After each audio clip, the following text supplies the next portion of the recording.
Hey guys, so in this part of this video, you can see me unbox the MacBook Air, the 2020 model. So I'm just gonna open it here to check if everything's fine ba or ano. So I got the MacBook Air 13-inch nga gold. So amo na ni siya, guys. It's MacBook Air.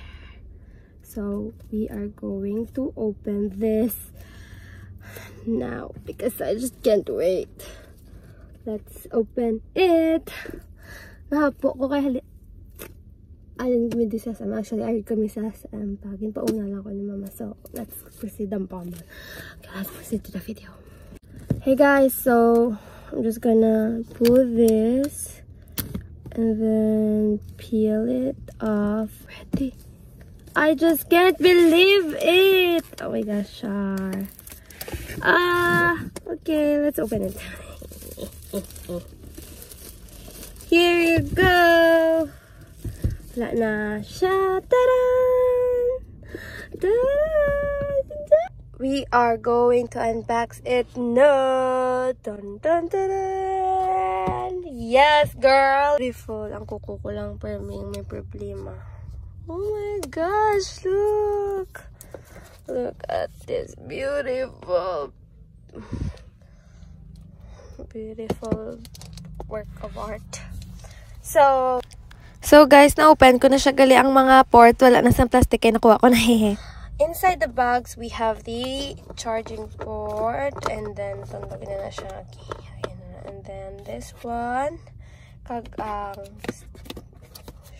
Mga common lang nga mga ara sa ano. So, amo na ning proper nga pag unbox. So, kay last time nag-unbox ko, remember? Kit-kit yung sticker. Nag-unbox ko, pero pinataka. So, okay, tarong na ni sa karam. Okay, wait. Let's get it back. Here's some montage. Enjoy!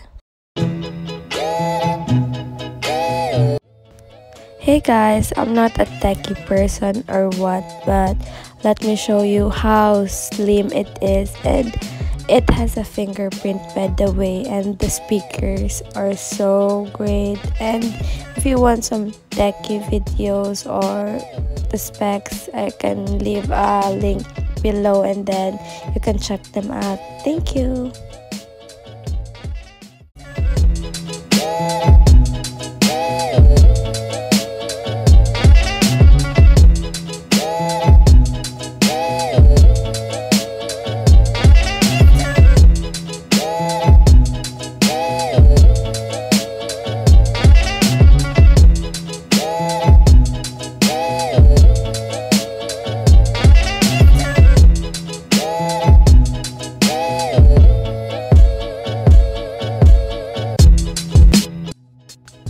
I guess this concludes the video, guys. Always remember to love, period. Bye.